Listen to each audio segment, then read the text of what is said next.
के बारे में दिखाने और बताने। तो आइए, ये उसी का रेप्लिका बनाया। ये जो दिखाई पड़ा है ये महाबोधि सोसाइटी ऑफ इंडिया का है। Hey guys, welcome back. Jyoti Yadav vlog से उम्मीद करती हूँ आपसे बढ़िया हो गए। यहाँ पे हम भी बिल्कुल ठीक हैं और आज का व्लॉग इसी के साथ स्टार्ट करते हैं। अभी हम लोग आए हैं सारनाथ, तो बने रहेगा मेरे के बारे में दिखाने और बताने के लिए। तो आइए चलते पहले मंदिर के पास। बहुत ज़्यादा वो गर्म होता है सब्जी।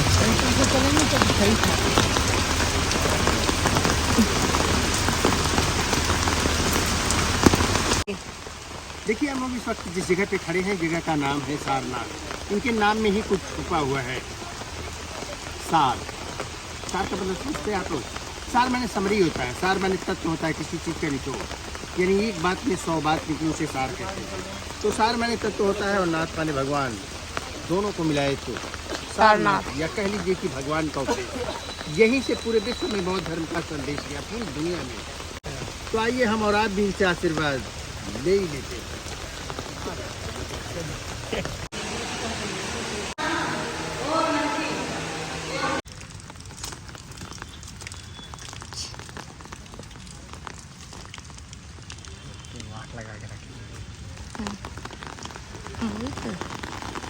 दीदी इधर आ जाओ यार, भीग जाओगे नहीं तो मोहित के पास से घुस जाओ। ये उसी का रेप्लिका बनाया गया है, टू कॉपी। पर वो जो बना हुआ था सिर्फ एक ही पत्थर में तैयार किया गया था, क्योंकि पहाड़ को ही तराश करके बनाया गया था।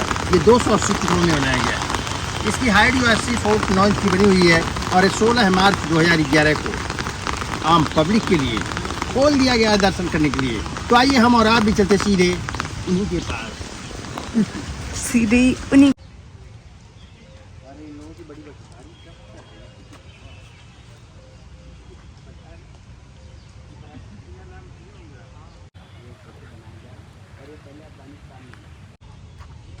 हम आपको लेकर के चल रहे हैं उस जगह पे जहाँ पर भगवान बुद्ध ने अपना पहला उपदेश दिए हैं अपने 5 शिष्यों को।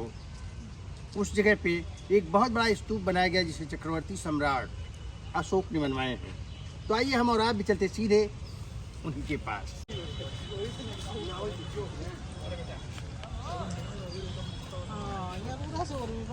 हम कुछ बताने जा रहे हैं। बताइए अंकल। ये बड़ा वाला जो दिखाई पड़ रहा है ये सारनाथ का धर्मिक स्तूप यही है, और यही वो जगह है जहाँ से कि पूरे विश्व में बौद्ध धर्म का संदेश गया, पूरी दुनिया में। जैसे होता है ना, चीन, Japan, Tibet, Thailand, Korea, Burma, Sri Lanka, Indonesia, पूरे विश्व में बौद्ध धर्म का जो संदेश गया यहीं से गया है। और अपने के बारे में हम आपको विस्तार से बताएंगे, पर मेन मंदिर देखने के बाद। ये जो दिखाई पड़ा है ये महाबोधि सोसाइटी ऑफ इंडिया का है, हाँ जी। और इनकी बहुत बड़ी एक संस्था चल रही है, और उस संस्था के तहत एक बहुत बड़ा मंदिर बनाया गया है जिसे श्रीलंका मंदिर के नाम से जाना जाता है। तो आइए हम और आप भी चलते सीधे उन्हीं के पास। राम राम भाइयों। मत खराब कर। ये सामने जो दिखाई पड़ रहा है ये सारनाथ का मेन मंदिर यही है, और इसे श्रीलंका के देवमित्र अनागारिक धर्मपाल जी बनवाए हैं 1931 में। उनकी प्रतिमा भी यहीं पास में लगी हुई है, हम आपको दिखाएंगे। पर इस मंदिर की विशेषता क्या है, इस मंदिर के अंदर जब जाएंगे आप तो ये गोल्डन सा प्रतिमा दिखाई पड़ेगा भगवान बुद्ध का, सोने की है। ठीक उसके पीछे एक अंडरग्राउंड बना हुआ, अंडरग्राउंड, जिसमें एक सिल्वर बॉक्स रखा हुआ है, उसमें भगवान बुद्ध का अस्थि आज भी रखा हुआ है, बोन, हड्डी, जो भी कह लीजिए। पर यह वर्ष में एक ही बार निकलता है, कार्तिक पूर्णिमा को। उस दिन हमारे देश के किसी विशिष्ट व्यक्ति को बुलाया जाता है और उस कलश को खोल करके बच्चे, बूढ़े, जवान सभी को दर्शन कराया जाता है। दर्शन कराने के बाद उसको हाथी पर रख करके यहाँ के आसपास के क्षेत्रों में घुमाया जाता है, और घुमाने के बाद इज्जत और सम्मान के साथ फिर उसको उसी जगह रख दिया जाता है। ऐसा इस मंदिर के अंदर है। तो आइए हम और आप भी चलते सीधे उन्हीं के पास।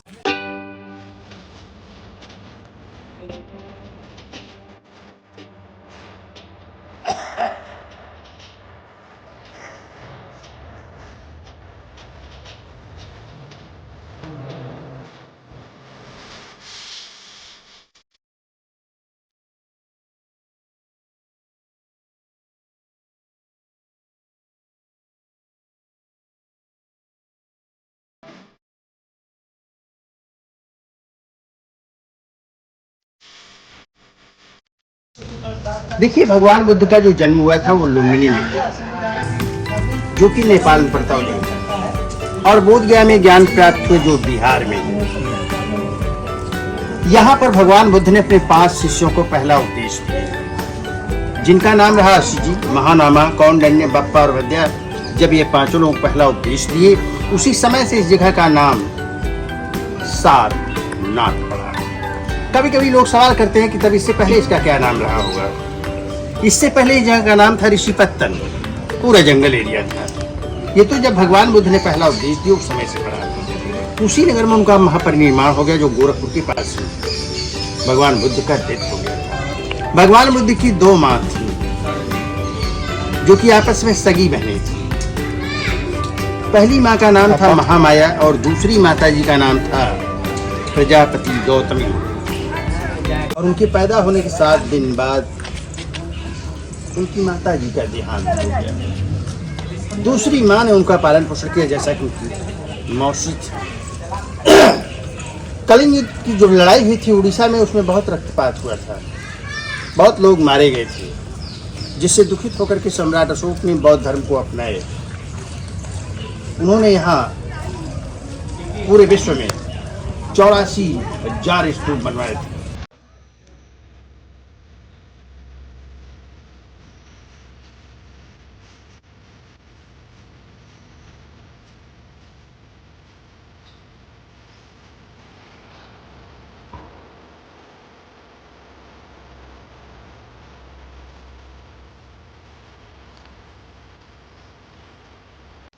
जी अंकल।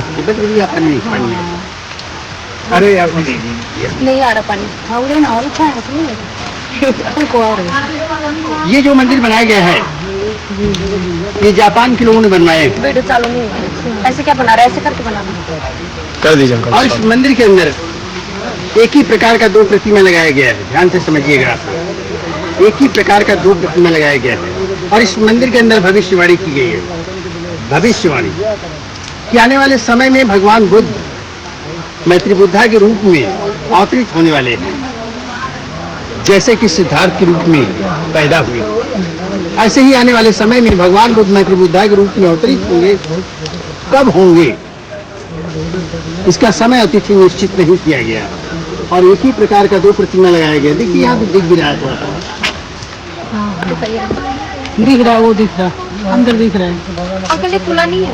नहीं खुला है, क्योंकि वो उनके घर में कुछ गड़बड़ी हो गया है, तो जो रहता है गार्ड तो चला गया है। तो ये भविष्यवाणी की गई है। एक तरफ जो आ चुके हैं उनका लगा हुआ है, तो दूसरी तरफ जो आने वाले हैं उनका लगाया गया है। संयोग समय अभाव के कारण हम आपको नजदीक से नहीं दिखा पा रहे हैं, नहीं तो ये देखने का पूरा भरपूर मौका मिलता है। अब हम आपको ये चलते दूसरी प्लेस की तरफ जो खुला हुआ है सीधे उनके पास, क्योंकि ये जो ट्रस्ट जो चलाया जा रहा है, ये यहाँ विदेशी लोग पैसे बहुत देते हैं दान, जो हम आपको बता रहे थे कि इसके पीछे बनाई जाती है। उसकी हेड ऑफिस इसी के बगल में बना हुआ है। और यहाँ तक कि एक मशीन लगी है आम पब्लिक को देखने के लिए, वो भी फ्री, कोई चार्ज नहीं होता है। और संस्था के लोग लगे हुए दिखाने बताने के लिए, जिसका नाम दिया गया है ग्रामीण बुनकर सोसाइटी ऑफ इंडिया। तो आइए हम आपको लिए चलते सीधे उनके पास। आ जाओ, बात मिल रहा है ना। सिर्फ उसके प्रांगण में जाने का इंडियन वासी का 25 रुपये टिकट होता है और विदेशी लोगों का 300। हम लोग एकदम नज़दीक से दिखाते बिना पैसे नहीं। कभी कभी सवाल खड़ा होता है कि लोग जब भरा हुआ है, ठोस बना हुआ है, पिलर की तरह है, तो फिर पैसे लगा करके क्यों जाते हैं? उसके पीछे कारण होता है। जैसे हम लोग मुस्लिम धर्म को लेते हैं तो 2 धर्म होते हैं, शिया और सुन्नी। जैन धर्म को लेते हैं तो श्वेतांबर और दिगंबर होते हैं। ठीक उसी प्रकार से बौद्ध धर्म में भी 2 होते हैं, हीनयान और महायान। हीनयान और महायान। हीनयान के लोग इस स्तूपा को भगवान मानते हैं। वो लोग वहाँ से टिकट कटा करके आते हैं, इसका परिक्रमा करते हैं, बुद्धम शरणम गच्छामि हम उनका प्रार्थना करते हैं। और जो महायान के लोग होते हैं वो बैठ करके प्रार्थना करते हैं। अंतर कितना है? मानते हैं दोनों लोग भगवान बुद्ध को, पर एक आकार को मानते हैं, जिनको हम आपको दिखा कर खिला रहे हैं, तो एक निराकार को मानते हैं। और इसी पर मोदी जी एक प्रोजेक्ट लेकर के चले गए हैं, जिसका नाम दिया गया है लाइट एंड साउंड। और इस शाम को 7:30 बजे होता है और ये अमिताभ बच्चन की आवाज़ में डब किया गया है। ये सारा कुछ दिखाया जाता है और शाम को 7:30 बजे। अब आइए हम आपको ले चलते हैं सीधे म्यूजियम के पास। गाइस हिरण देखो, ये देखो, इतनी ज्यादा हिरण है। छोड़ दिया इसमें तो हिरण सिंह तार दिए इसमें। तार देते हैं क्या ऐसे सिंह? कि अब जा रहे हैं। दीदी इधर मुकरवास तो अच्छी लग रही हो।